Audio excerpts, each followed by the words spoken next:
जय गुरु जी, शुक्राना गुरु जी और गुरु जी की सारी संगत को भी मेरा प्यार भरा जय गुरु जी।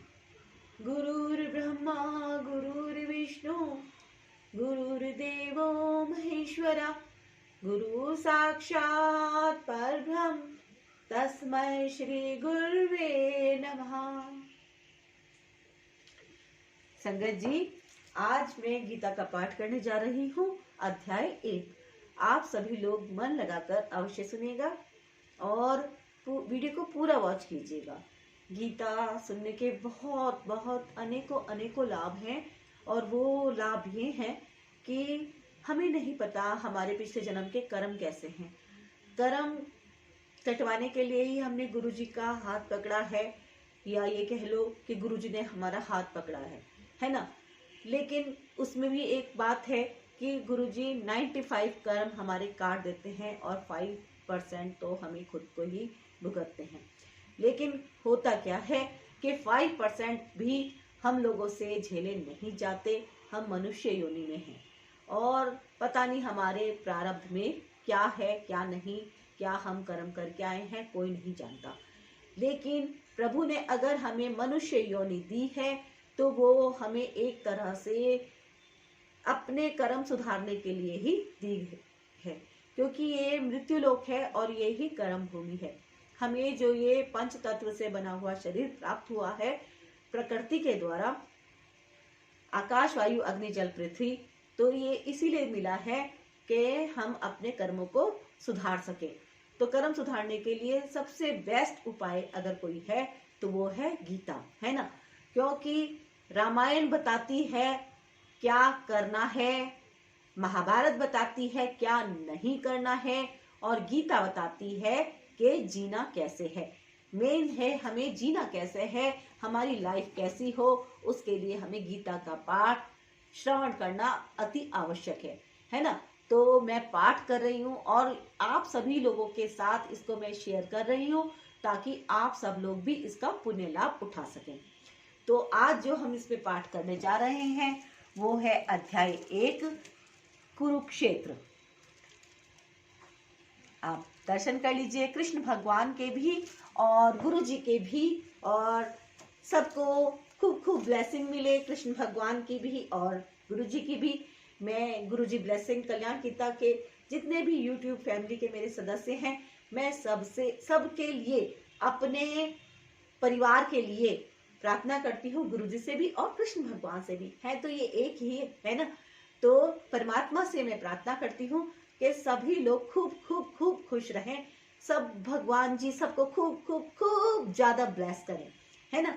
तो स्टार्ट कर लेते हैं। और अगर आप गुरु जी ब्लेसिंग कल्याण गीता चैनल पर फर्स्ट टाइम आए हैं तो प्लीज सब्सक्राइब कीजिएगा। मुझे आपके एक सब्सक्राइब करने से ही बहुत ज्यादा मोटिवेशन मिलता है, मैं बहुत ज्यादा खुश हो जाती हूँ।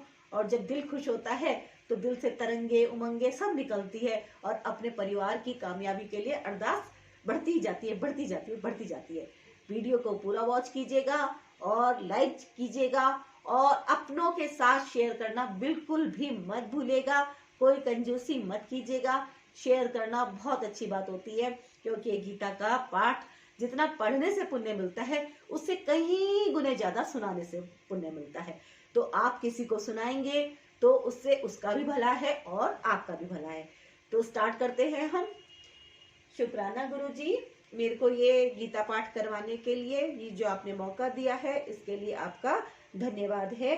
और जय श्री कृष्णा, जय गुरु जी। अध्याय 1 और इसमें कुरुक्षेत्र के युद्ध स्थल में सैन्य निरीक्षण। धृतराष्ट्र ने कहा, हे संजय, धर्म भूमि कुरुक्षेत्र में युद्ध की इच्छा से एकत्र हुए मेरे तथा पांडु के पुत्रों ने क्या किया। तात्पर्य, भगवत गीता एक बहुपठित आस्तिक विज्ञान है जो गीता महात्म्य में सार रूप में दिया हुआ है।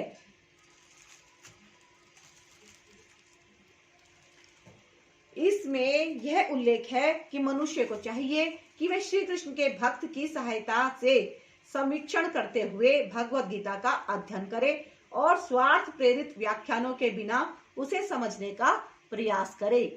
अर्जुन ने जिस प्रकार से साक्षात भगवान कृष्ण से गीता सुनी और उसका उपदेश ग्रहण किया, इस प्रकार की स्पष्ट अनुभूति का उदाहरण भगवत गीता में ही है।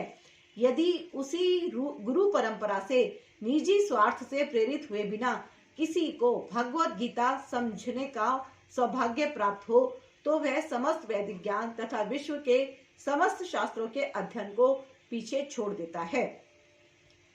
पाठक को भगवत गीता में न केवल अन्य शास्त्रों की सारी बातें मिलेंगी, अपितु ऐसी बातें भी मिलेंगी जो अन्यत्र कहीं उपलब्ध नहीं है।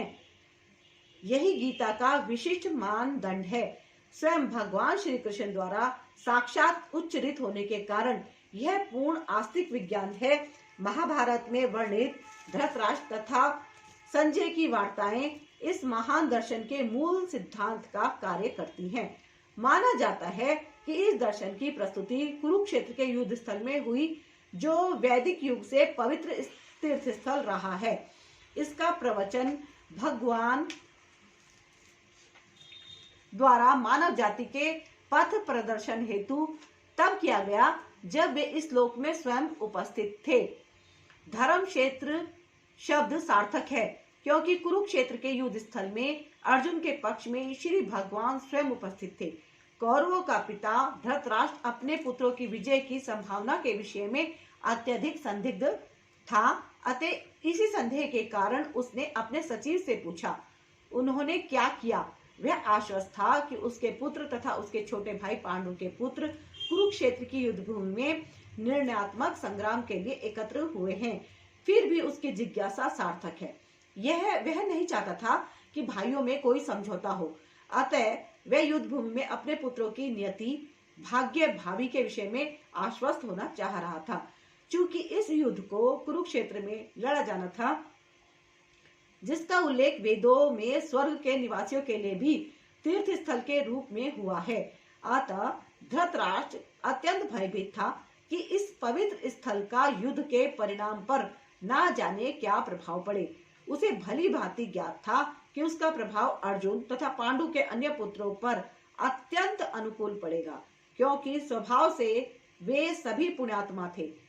संजय श्री व्यास का शिष्य था, अतः उनकी कृपा से संजय धृतराष्ट्र के कक्ष में बैठे बैठे कुरुक्षेत्र के युद्ध स्थल का दर्शन कर सकता था। इसीलिए धृतराष्ट्र ने उससे युद्ध स्थल की स्थिति के विषय में पूछा। पांडव तथा धृतराष्ट्र के पुत्र दोनों ही एक वंश से संबंधित हैं, किंतु यहाँ पर धृतराष्ट्र के वाक्य से उसके मनोभाव प्रकट होते हैं। उसने जानबूझकर अपने पुत्रों को कुरु कहा और पांडु के पुत्रों को वंश के उत्तराधिकार से विलग कर दिया। इस तरह पांडु के पुत्रों अर्थात अपने भतीजों के साथ धृतराष्ट्र की विशिष्ट मन स्थिति समझी जा सकती है। जिस प्रकार धान के खेत से अवांछित पौधों को उखाड़ दिया जाता है, उसी प्रकार इस कथा के आरंभ से ही ऐसी आशा की जाती है कि जहां धर्म के पिता श्री कृष्ण उपस्थित हो, वहां कुरुक्षेत्र रूपी खेत में दुर्योधन आदि धृतराष्ट्र के पुत्र रूपी अवांछित पौधों को समूल नष्ट करके युधिष्ठिर आदि नितांत धार्मिक पुरुषों की स्थापना की जाएगी। यहाँ धर्म क्षेत्र तथा कुरुक्षेत्र शब्दों की उनकी ऐतिहासिक तथा वैदिक महत्ता के अतिरिक्त यही सार्थकता है। संजय ने कहा, हे राजन, पांडु पुत्रों द्वारा सेना की व्यूह रचना देखकर राजा दुर्योधन अपने गुरु के पास गया और उसने ये शब्द कहे। तात्पर्य, धृतराष्ट्र जन्म से अंधा था। दुर्भाग्यवश वह आध्यात्मिक दृष्टि से भी वंचित था। वह यह भी जानता था कि उसी के समान उसके पुत्र भी धर्म के मामले में अंधे हैं, और उसे विश्वास था कि वे पांडवों के साथ कभी भी समझौता नहीं कर पाएंगे, क्योंकि पांचों पांडव जन्म से ही पवित्र थे। फिर भी उसे तीर्थ स्थान के प्रभाव के विषय में संदेह था। इसलिए संजय युद्ध भूमि की स्थिति के विषय में उसके प्रश्न के मंतव्य को समझ गया। अतः वह निराश राजा को प्रोत्साहित करना चाह रहा था। उसने उसे विश्वास दिलाया कि उसके पुत्र पवित्र स्थान के प्रभाव में आकर किसी प्रकार का समझौता करने नहीं जा रहे हैं।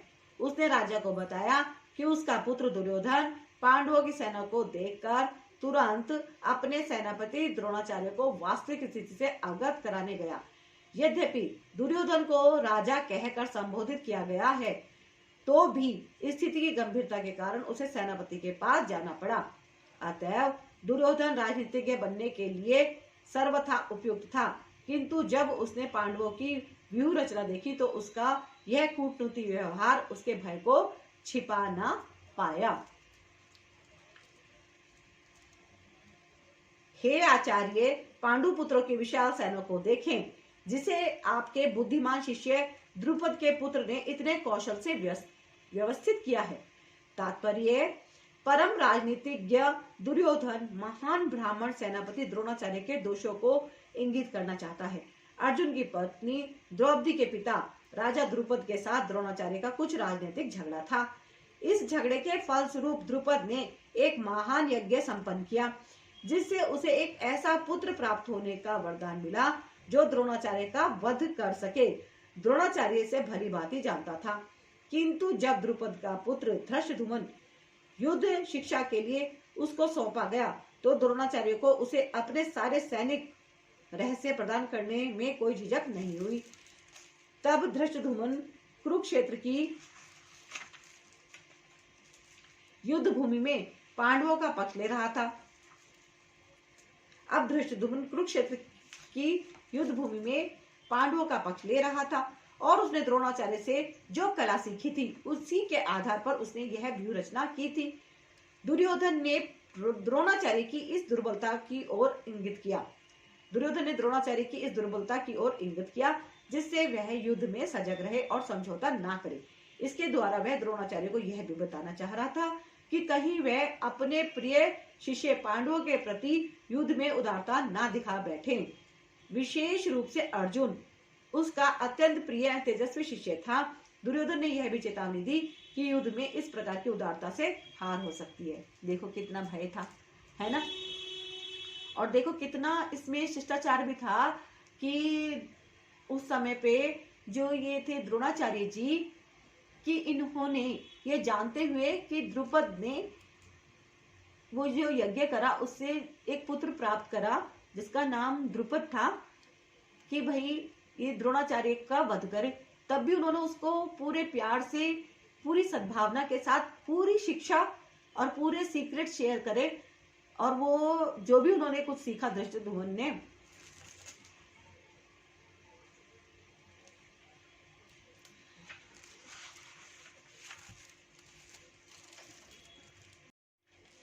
अब देखिए द्रोणाचार्य जी ने जो शिक्षा धृष्टद्युम्न को दी, ये जानते हुए भी कि वो तो उनका वध करना चाहते हैं धृष्टद्युम्न जी, तब भी उन्होंने पूरे सीक्रेट शेयर करे, है ना। तो पहले जमाने में देखो कितना होता था कि ये पता है कि भाई ये मेरा वध करना चाहता है, तब भी उन्होंने पूरा सब कुछ रहस्य उनको सिखाया। कैसे उन्होंने व्यूह की रचना करी धृष्टद्युम्न जी ने, तो सिखाया किसने? द्रोणाचार्य जी ने। और आज वो आमने सामने खड़े हैं, है ना। तो दुर्योधन को ये डर भी सता रहा है कि देखो, एक तो ये आपका शिष्य है धृष्टद्युम्न, सब कुछ आपसे सीख के मैदान में आया है, और दूसरा अर्जुन, तो आप कहीं दुर्बल मत पड़ जाना, क्योंकि अर्जुन तो द्रोणाचार्य का थोड़ा लाडला शिष्य रहा है ना। तो दुर्योधन को थोड़ी टेंशन हो रही है, तो वो चेतावनी देने के लिए आ गई बीच में, है ना। तो आगे है, इस सेना में भीम तथा अर्जुन के समान युद्ध करने वाले अनेक वीर धनुर्धर हैं तथा महारथी युयुधान, विराट तथा द्रुपद।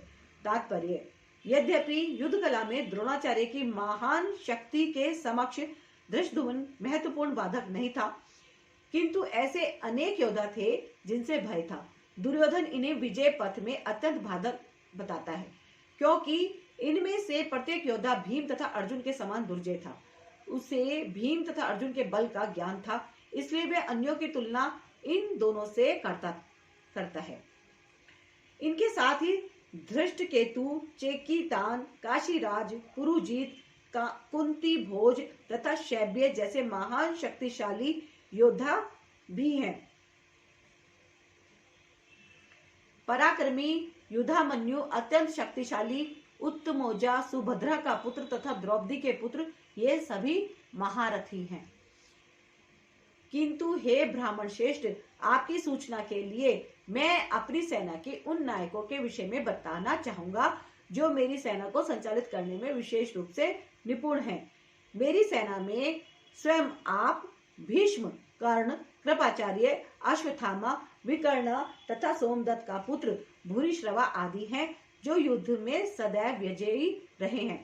तात्पर्य, दुर्योधन उन अद्वितीय युद्ध वीरों का उल्लेख करता है जो सदैव विजयी होते रहे हैं। विकर्ण दुर्योधन का भाई है, अश्वत्थामा द्रोणाचार्य का पुत्र है, सोमदत्ती या भूरिश्रवा वहिको के राजा का पुत्र है, कर्ण अर्जुन का आधा भाई है, क्योंकि वह कुंती के गर्भ से राजा पांडु के साथ विवाहित होने के पूर्व उत्पन्न हुआ था। कृपाचार्य की जुड़वा बहन द्रोणाचार्य को ब्याही थी। ऐसे अन्य अनेक वीर भी हैं जो मेरे लिए अपना जीवन त्याग करने के लिए उद्यत हैं। वे विविध प्रकार के हथियारों से सुसज्जित और युद्ध विद्या में निपुण हैं। तात्पर्य, जहां तक अन्यों का यथा जयद्रथ, कृतवर्मा तथा शल्य का संबंध है, वे सब दुर्योधन के लिए अपने प्राणों की आहुति देने के लिए तैयार रहते थे। दूसरे शब्दों में यह पूर्व निश्चित है कि वे अब पापी दुर्योधन के दल में सम्मिलित होने के कारण कुरुक्षेत्र के युद्ध में मारे जाएंगे। निसंदेह अपने मित्रों की संयुक्त शक्ति के कारण दुर्योधन अपनी विजय के प्रति आश्वस्त था। हमारी शक्ति अपरिमेय है और हम सब पितामह द्वारा भली भांति संरक्षित हैं, जबकि पांडवों की शक्ति भीम द्वारा भली भांति संरक्षित होकर भी सीमित है। तात्पर्य, अर्थ बता रहे हैं, ध्यान से सुनिएगा, है ना। अगर आप थोड़ा सा भी ध्यान लगाएंगे तो आपको सब कुछ स्पष्ट होगा और समझ भी आएगा और इंटरेस्ट भी आएगा, है ना। क्योंकि अगर हम किसी चीज को पूरा सुनते हैं और थोड़ा फोकस के साथ सुनते हैं तो हमें काफी कुछ समझ में आने लग जाता है। तो इतना भी मुश्किल नहीं है गीता को समझना, हिंदी ही तो है, थोड़ा सा कॉन्सेंट्रेट करके जरूर सुनिएगा, है ना। तात्पर्य, यहाँ पर दुर्योधन ने तुलनात्मक शक्ति का अनुमान प्रस्तुत किया है।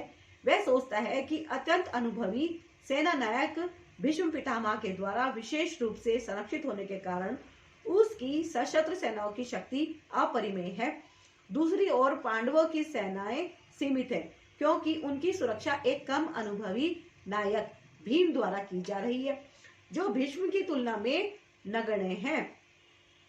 दुर्योधन सदैव भीम से ईर्ष्या करता था, क्योंकि वह जानता था कि यदि उसकी मृत्यु कभी हुई भी तो वह भीम के द्वारा ही होगी।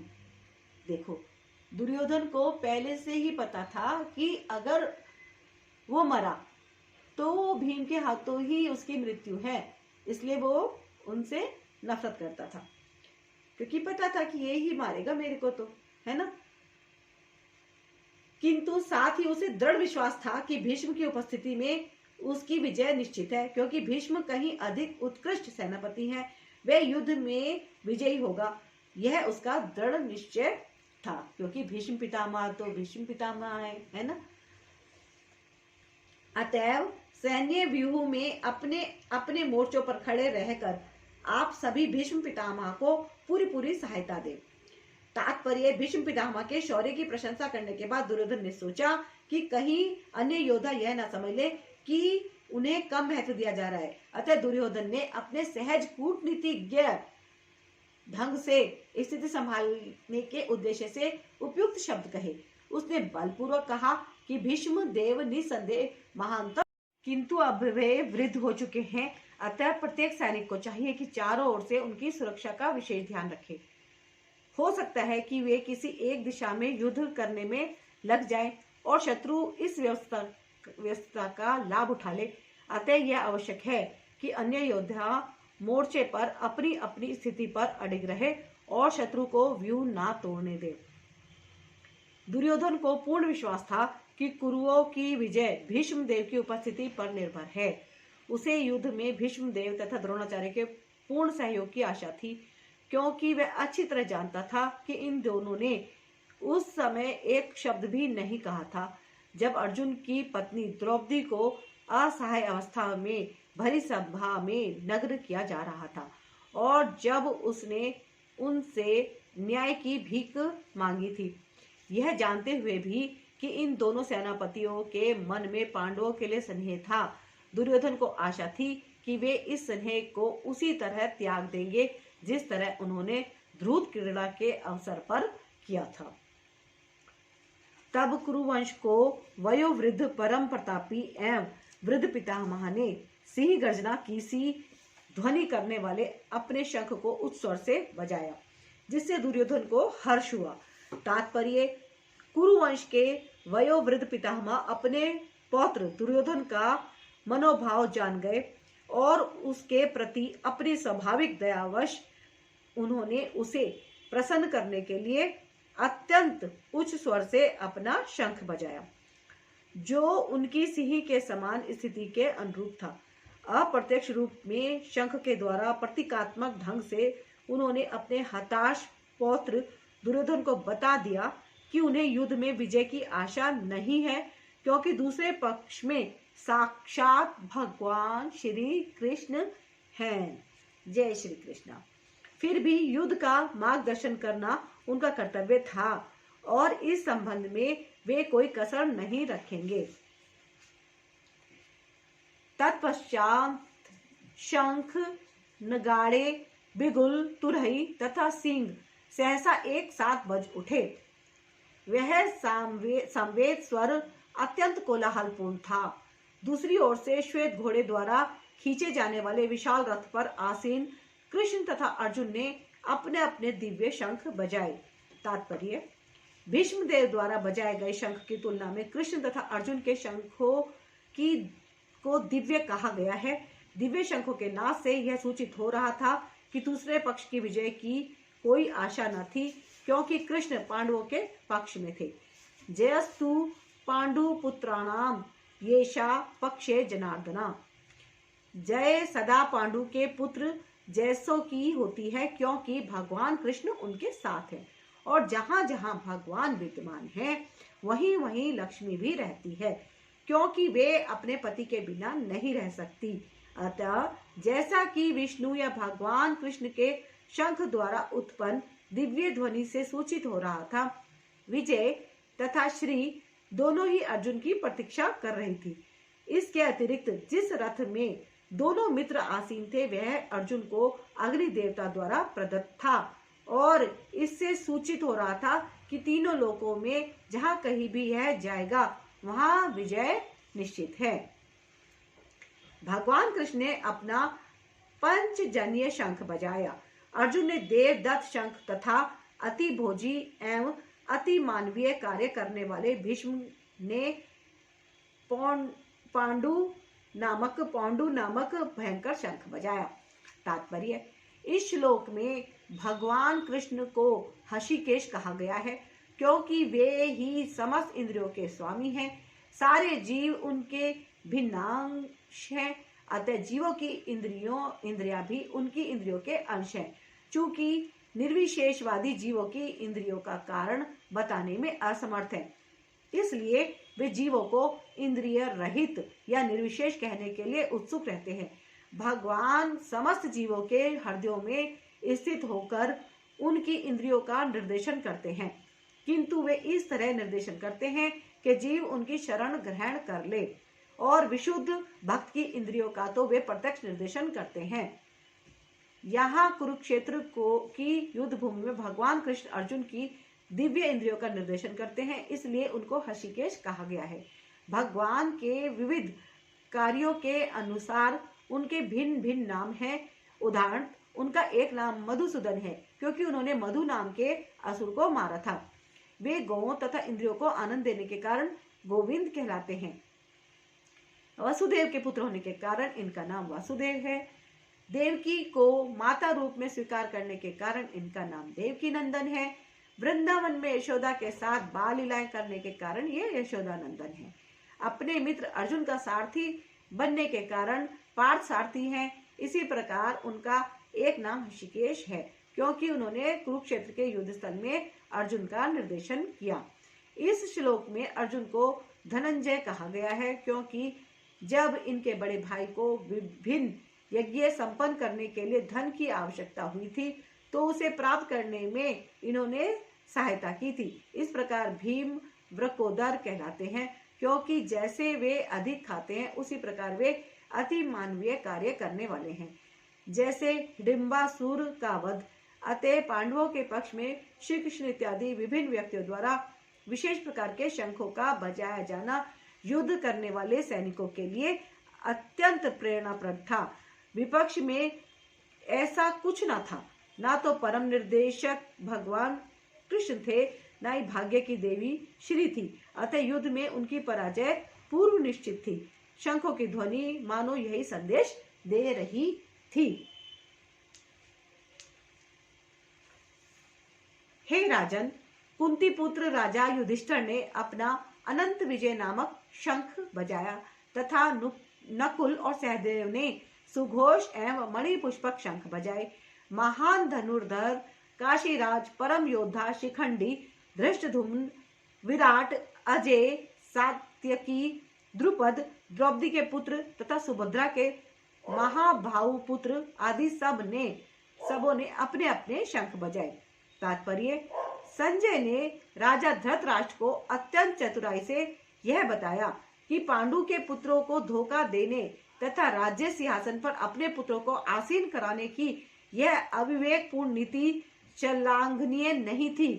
लक्षणों से पहले से ही यह सूचित हो रहा था कि इस महायुद्ध में सारा कुरुवंश मारा जाएगा। भीष्म पितामह से लेकर अभिमन्यु तथा अन्य पौत्रों तक विश्व के अनेक देशों के राजाओं समेत उपस्थित सारे के सारे लोगों का विनाश निश्चित था। यह सारी दुर्घटना राजा धृतराष्ट्र के कारण होने जा रही थी, क्योंकि उसने अपने पुत्रों की कुनीति को प्रोत्साहन दिया था। है ना, सही बात है। अन्याय देखते देखते ही होता चला गया।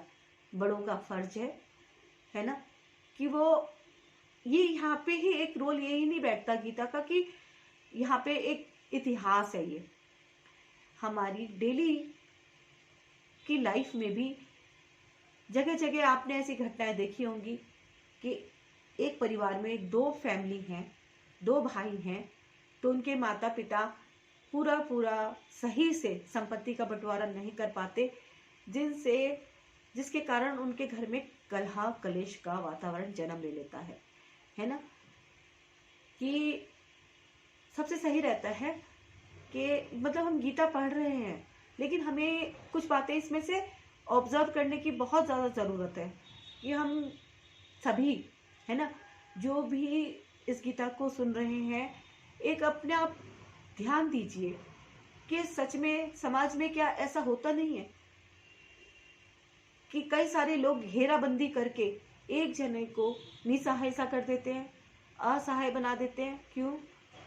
है लालच, है ना। लालच कितनी गलत बात है। ये महाभारत का युद्ध इतना भयानक हुआ, थोड़े से मतलब कि कृष्ण भगवान तो गए भी थे, वहां तक कि लास्ट में इतना भी बोल दिया था कि 5 भाई हैं तो आप 5 गांव दे दीजिए। तो दुर्योधन ने क्या कहा कि मैं तो सुई की नोक के बराबर भूमि भी नहीं दूंगा युद्ध किए बिना। तो मतलब युद्ध तो उसके लिए इतना अनिवार्य था, क्योंकि उसको घमंड था कि भीष्म पितामह जब तक है तो वो सेफ है ना। द्रोणाचार्य जी हैं तो वो सेफ है, तो वो तो हार ही नहीं सकता। तो अगर धृतराष्ट्र उसको प्रॉपर तरीके से समझा पाने में कामयाब हो जाते तो शायद ये युद्ध टल जाता, है ना। लेकिन ये युद्ध तो होना ही था, तो गीता का उपदेश कैसे मिलता हम लोगों को, है ना। भगवान जो भी करते हैं वो अच्छे के लिए ही करते हैं। अब क्या कह सकते हैं, हम तो ये ही पढ़ रहे हैं, तो इसमें हमारे ज्ञान की जो बातें हैं उन्हें हम ऑब्जर्व कर लें। यही सबसे बड़ी बात है कि हाँ, हमारे परिवारों में विघटन ना हो, है ना, और बच्चों में सामंजस्य पेरेंट्स बिठाने में कामयाब हो। 2 भाई हैं या 3 भाई हैं, 4 भाई हैं, आपस में वो सब प्यार से रहें। कम से कम संपत्ति के बंटवारे को लेके कलह कलेश ना हो, क्योंकि जिसका सब कुछ छिन जाता है उसे बहुत अधिक पीड़ा होती है ना। पाने वाला तो अपने घमंड में चूर हो जाता है, उसे तो सुध-बुध खो बैठता है, वो ये भूल जाता है कि ऐसा होता है ना कि जब तालाब में मछलियां हैं तो वो मछलियां जो है कीड़े मकोड़े खा रही हैं, अगर तालाब का पानी सूख गया तो वो कीड़े मकोड़े उन मछलियों को खा रहे हैं। तो ये तो प्रकृति का नियम है, प्रकृति अपना कार्य करती है। तो जो लोग किसी का धन हड़पे बैठे हैं उनके साथ क्या घटना क्या कब हो जाएगी वो कोई नहीं जानता, है ना। तो क्योंकि ये तो सारी बातें ईश्वर ने अपने हाथ में ही रखी हुई हैं, गुप्त रहस्य है। तो पाप करने से बचें, दूसरे का धन हड़पने से बचें, इतनी हमारी बुद्धि होनी चाहिए कि हम जो है सत्य के मार्ग पे चलें। थोड़ा खाएं, संतुष्टि के साथ खाएं, शुक्राना करते हुए खाएं। जो भगवान ने हमें दिया है, जो हमारे हक का है, वो हमें मिलना चाहिए। दूसरे का हम हक छीना झपटी ना करें, है ना। चलो, ये तो हम जितना इसमें से सीख सकते हैं हमें सीखना चाहिए, है ना।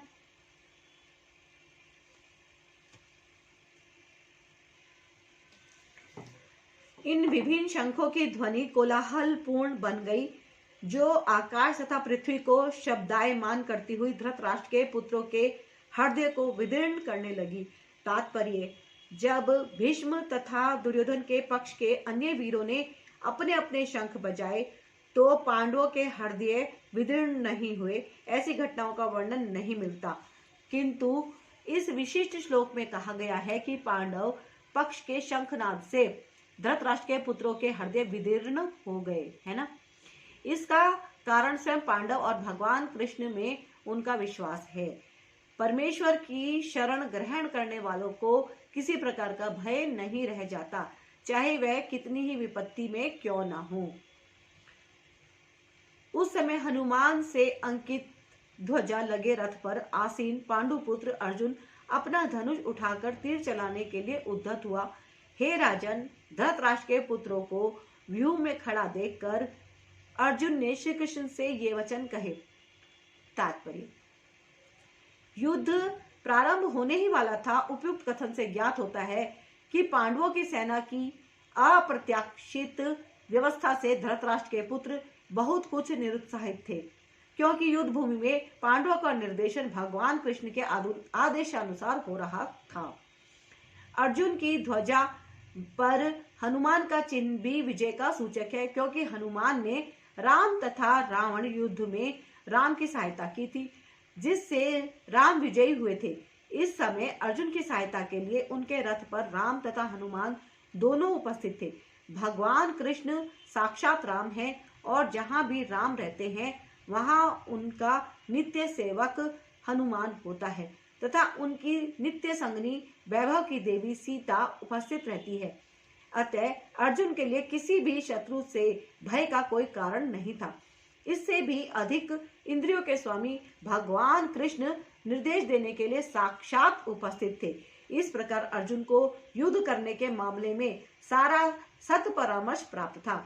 ऐसी स्थितियों में जिनकी व्यवस्था भगवान ने अपने शाश्वत भक्त के लिए की थी, निश्चित विजय के लक्षण स्पष्ट थे। अर्जुन ने कहा, हे अच्युत, कृपा करके मेरा रथ दोनों सेनाओं के बीच ले चलें, जिससे मैं यहाँ उपस्थित युद्ध की अभिलाषा रखने वालों को और शास्त्रों की इस महान परीक्षा में जिनसे मुझे संघर्ष करना है उन्हें देख सकूं। तात्पर्य, यद्यपि श्री कृष्ण साक्षात श्री भगवान हैं, किंतु वे अहेतु की कृपावश अपने मित्र की सेवा में लगे हुए थे। वे अपने भक्तों पर स्नेह दिखाने में कभी नहीं चूकते, इसलिए अर्जुन ने उन्हें अच्युत कहा है। सारथी रूप में उन्हें अर्जुन की आज्ञा का पालन करना था और उन्होंने इसमें कोई संकोच नहीं किया, अतः उन्हें अच्युत कहकर संबोधित किया गया है। यद्यपि किंतु इससे उनकी परम स्थिति अक्षुण्ण बनी रही। प्रत्येक परिस्थिति में वे इंद्रियों के स्वामी श्री भगवान ऋषिकेश हैं। भगवान तथा उनके सेवक का संबंध अत्यंत मधुर एवं दिव्य होता है। सेवक स्वामी की सेवा करने के लिए सदैव उद्यत रहता है और भगवान भी भक्त की कुछ न कुछ सेवा करने की कोशिश में रहते हैं। वे इसमें विशेष आनंद का अनुभव करते हैं, कि वे स्वयं आज्ञादाता ना बने, अपितु उनके शुद्ध भक्त उन्हें आज्ञा दें। चूंकि वे स्वामी हैं, अतः सभी लोग उनके आज्ञा पालक हैं और उनके ऊपर उनको आज्ञा देने वाला कोई नहीं है। किंतु जब वे देखते हैं कि उनका शुद्ध भक्त आज्ञा दे रहा है तो उन्हें दिव्य आनंद मिलता है। यद्यपि वे समस्त परिस्थितियों में अच्युत रहने वाले हैं। भगवान का शुद्ध भक्त होने के कारण अर्जुन को अपने बंधु बांधवों से युद्ध करने की तनिक भी इच्छा न थी, किंतु दुर्योधन द्वारा शांतिपूर्ण समझौता न करने, हठ धर्मिता पर उतारू होने के कारण उसे युद्ध भूमि में आना पड़ा। अतः वह यह जानने के लिए अत्यंत उत्सुक था कि युद्ध भूमि में कौन कौन से अग्रणी व्यक्ति उपस्थित हैं। यद्यपि युद्ध भूमि में शांत प्रयासों का कोई प्रश्न नहीं उठता, तो भी वह उन्हें फिर से देखना चाह रहा था और ये देखना चाह रहा था कि वे उस अवांछित युद्ध पर किस हद तक तुले हुए हैं। मुझे उन लोगों को देखने दीजिए जो यहाँ पर धृतराष्ट्र के दुर्बुद्धि पुत्र दुर्योधन को प्रसन्न करने की इच्छा से लड़ने के लिए आए हैं। कौन कह रहा है? अर्जुन कह रहा है श्री कृष्ण भगवान से कि मुझे उन लोगों को देखने दीजिए जो यहाँ पर धृतराष्ट्र के दुर्बुद्धि पुत्र दुर्योधन को प्रसन्न करने की इच्छा से लड़ने के लिए आए हुए हैं, है ना। क्योंकि होता यही है ना कि जैसे जिनका झगड़ा हो रहा है आपस में, कोई किसी की साइड ले लेता है तो वो पावरफुल ज्यादा हो ही जाता है, तो दूसरा इंसान फिर सोचता है कमजोर है। लेकिन इनके साथ क्या थे? स्वयं परमात्मा श्री कृष्ण भगवान थे। तो इनके लिए तो बहुत आसान था एक तरह से देखा जाए तो, क्योंकि जब ईश्वरीय साथ आ गए तो बस फिर तो सारी पावर ही आ गई। उसके बावजूद भी ये थोड़ा संशय में आ जाते हैं, है ना, क्योंकि अपनों पे हाथ उठाना तो कोई नहीं चाहता। जो समझदार इंसान होते हैं कोई नहीं चाहता लड़ाई। तात्पर्य यह सर्वविदित था कि दुर्योधन अपने पिता धृतराष्ट्र की सांठगांठ से पापपूर्ण योजनाएं बनाकर पांडवों के राज्य को हड़पना चाहता था।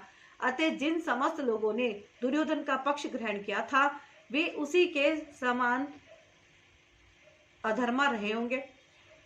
अर्जुन युद्ध प्रारंभ होने के पूर्व यह तो जान ही लेना चाहता था कि कौन कौन से लोग आए हुए हैं, किंतु उनके समक्ष समझौता का प्रस्ताव रखने की उसकी कोई योजना नहीं थी।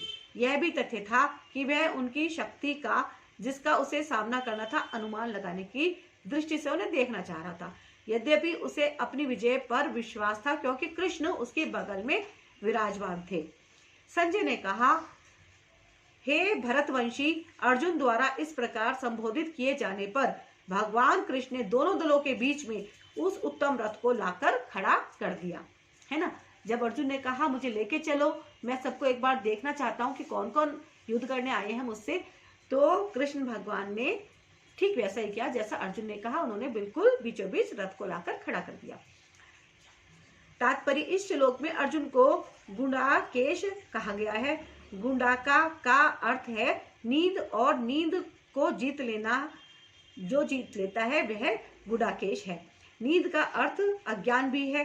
अतः अर्जुन ने कृष्ण की मित्रता के कारण नींद तथा अज्ञान दोनों पर विजय प्राप्त की थी। कृष्ण के भक्त के रूप में वह कृष्ण को क्षण भर भी नहीं भुला पाया, क्योंकि भक्त का स्वभाव ही ऐसा होता है। यहाँ तक कि चलते अथवा सोते हुए भी कृष्ण के नाम, रूप, गुणों तथा लीलाओं के चिंतन से भक्त कभी मुक्त नहीं रह सकता। अतः कृष्ण का भक्त उनका निरंतर चिंतन करते हुए नींद तथा अज्ञान दोनों को जीत सकता है। इसी को कृष्ण भावनामृत या समाधि कहते हैं। प्रत्येक जीव की इंद्रियों तथा मन के निर्देशक अर्थात हषिकेश के रूप में कृष्ण अर्जुन के मंतव्य को समझ गए कि वह क्यों सेनाओं के मध्य में रथ को खड़ा करवाना चाहता है। अतः उन्होंने वैसा ही किया और फिर वे इस प्रकार बोले। भीष्म, द्रोण तथा विश्व भर के अन्य समस्त राजाओं के सामने भगवान ने कहा, हे पार्थ, यहाँ पर एकत्र सारे कुरुओं को देखो।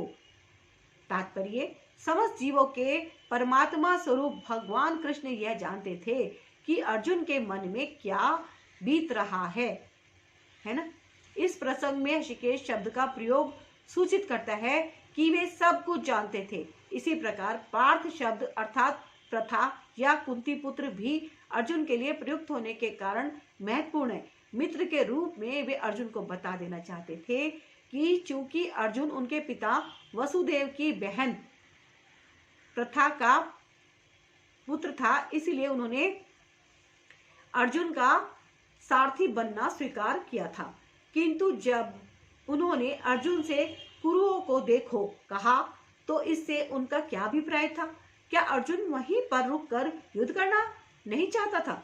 कृष्ण को अपनी बुआ प्रथा के पुत्र से कभी भी ऐसी आशा नहीं थी।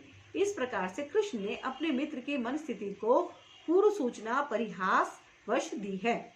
अर्जुन ने वहां पर दोनों पक्षों की सेनाओं के मध्य में अपने चाचा ताऊओं, पितामहों, गुरुओं, मामाओं, भाइयों, पुत्रों, पौत्रों, मित्रों, ससुरों और शुभ चिंतकों को भी देखा।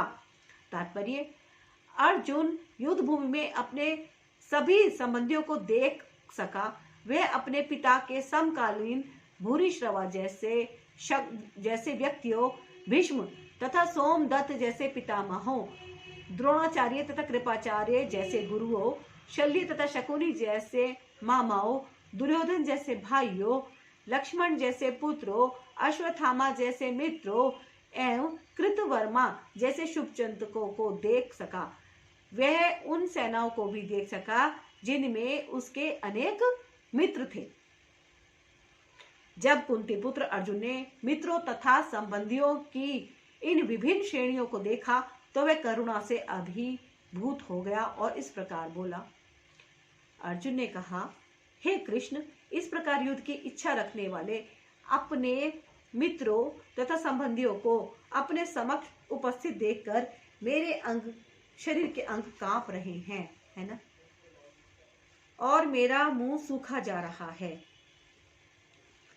तात्पर्य, यथार्थ भक्ति से युक्त मनुष्य में वे सारे सद्गुण रहते हैं जो सत्पुरुषों या देवताओं में पाए जाते हैं, जबकि अभक्त अपनी शिक्षा तथा संस्कृति के द्वारा भौतिक योग्यताओं में चाहे कितना भी उन्नत क्यों न हो, इन ईश्वरीय गुणों से विहीन होता है।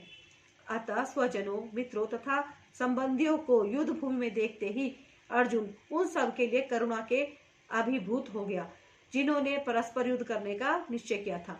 जहां तक उसके अपने सैनिकों का संबंध था, वह उनके प्रति प्रारंभ से दयालु था, किंतु विपक्षी दल के सैनिकों की आसन्न मृत्यु को देखकर वह उन पर भी दया का अनुभव कर रहा था। और जब वह इस प्रकार सोच रहा था तो उसके अंगों में कंपन होने लगा और मुंह सूख गया। उन सबको युद्धाभिमुख देखकर उसे आश्चर्य भी हुआ। प्राय सारा कुटुंब, अर्जुन के सगे संबंधी उसे युद्ध करने आए थे। यद्यपि उसका उल्लेख नहीं है, किंतु तो भी सहज अनुमान लगाया जा सकता है कि न केवल उसके अंग कांप रहे थे और मुंह सूख रहा था, अपितु वह दयावश रुंधन भी कर रहा था। अर्जुन में ऐसे लक्षण किसी दुर्बलता के कारण नहीं, अपितु हृदय की कोमलता के कारण थे, जो भगवान के शुद्ध भक्त का लक्षण है।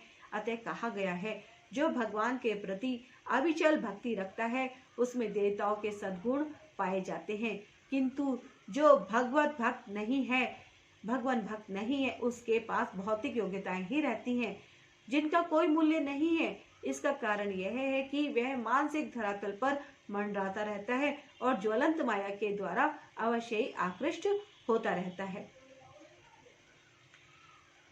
मेरा सारा शरीर कांप रहा है, मेरे रोंगटे खड़े हो रहे हैं, मेरा गांडीव धनुष मेरे हाथ से सरक रहा है और मेरी त्वचा जल रही है। तात्पर्य, शरीर में दो प्रकार का कंपन होता है और रोंगटे भी दो प्रकार से खड़े होते हैं। ऐसा या तो आध्यात्मिक परमानंद के समय या भौतिक परिस्थितियों में अत्यधिक भय उत्पन्न होने पर होता है। दिव्य साक्षात्कार में कोई भय नहीं होता। इस अवस्था में अर्जुन के जो लक्षण हैं वे भौतिक भय अर्थात जीवन की हानि के कारण है। अन्य लक्षणों से भी यह स्पष्ट है, वह इतना अधीर हो गया कि उसका विख्यात धनुष गांडीव उसके हाथों से सरक रहा था और उसकी त्वचा में जलन उत्पन्न हो रही थी। ये सब लक्षण देहात्मक बुद्धि से जन्य है। देखो कैसा करुणा वाला दृश्य रहा होगा, है ना। कि अर्जुन बोल रहा है मेरा सारा शरीर कांप रहा है, मेरे रोंगटे खड़े हो रहे हैं, मेरा गांडीव धनुष मेरे हाथ से सरक रहा है और मेरी त्वचा जल रही है ना। कितनी विचित्र परिस्थिति है कि लड़ना भी है और लड़ना भी नहीं है ना। अपनों के साथ नहीं लड़ना चाहता कोई, है ना, लेकिन विवश है क्योंकि ये तो धर्म युद्ध है ना। तो आज के लिए बस इतना ही। और आपने वीडियो को अगर पूरा वॉच किया है तो आपका बहुत बहुत बहुत बहुत धन्यवाद है। और इस गीता को आप जरूर सुने। जो पिछले अध्याय अगर आपका कोई छूट गया है, पिछला पार्ट छूट गया है, अध्याय 1 तो अभी स्टार्ट हुआ है लेकिन इसकी प्रस्तावना भी है, तो उसको भी आप जरूर सुनिएगा। और वीडियो को लाइक कीजिएगा, शेयर कीजिएगा, और चैनल को अगर आपने अभी तक सब्सक्राइब नहीं किया है तो प्लीज़ प्लीज़ प्लीज़ सब्सक्राइब अवश्य कीजिएगा, है ना। तो मिलती हूँ मैं आपसे अब नेक्स्ट अध्याय में। और नमस्कार, जय श्री कृष्ण, जय गुरु जी, शुक्राना गुरु जी।